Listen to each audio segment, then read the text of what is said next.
everyone, Snowman here from the Owensville Crawlers. I'm going to do a little tech talk today. We don't do these very often, but I've seen a lot of stuff online about people asking how to lift the suspension on the 10.2.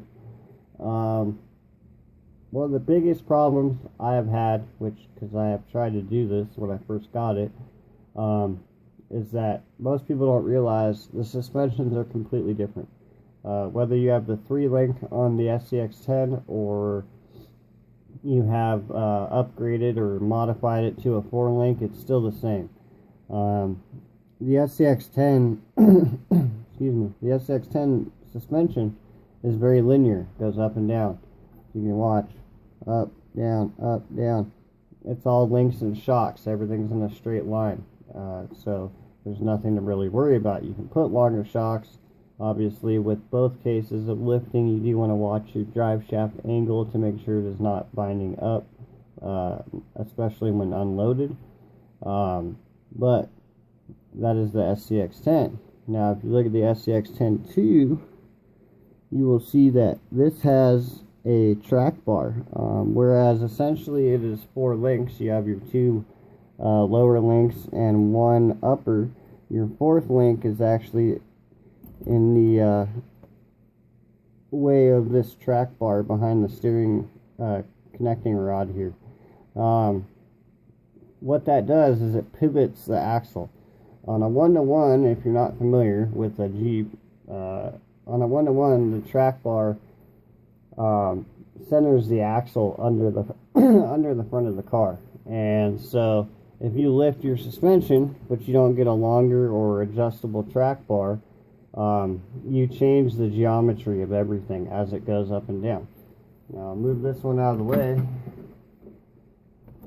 and I'll show you what I mean. Basically, so you have your midline here. You want your track bar to come down. When the suspension is loaded, your track bar should come down almost flush with the top of the axle here. Now, I'm going to leave my pencil right here, and you can see where the tip is. Now watch as I lift it. So that's unloaded at 90 millimeters. And we'll go straight up. So this is where the nut was, and this is where it is. That's probably a good 5 millimeters, 7 millimeters of adjustment side to side. Now if you lift shocks without changing that track bar, you start getting pivot of the frame inside the shocks. So if you are looking to raise the SCX10.2, in our opinion, you should do it with shocks if you'd like, but also remember that you do need to adjust or make a different track bar. This track bar will only work up to a certain point. I tried, I believe they're 100 millimeter, 110 millimeter shocks, and it shifts a good 1/4 inch side to side inside the shocks as you cycle the suspension. So that being said, keep that in mind. I do have a little visual thing I'll show you guys real quick. Let's go over here. So basically this is what I'm talking about. So you have your SCX10. The rears are the same.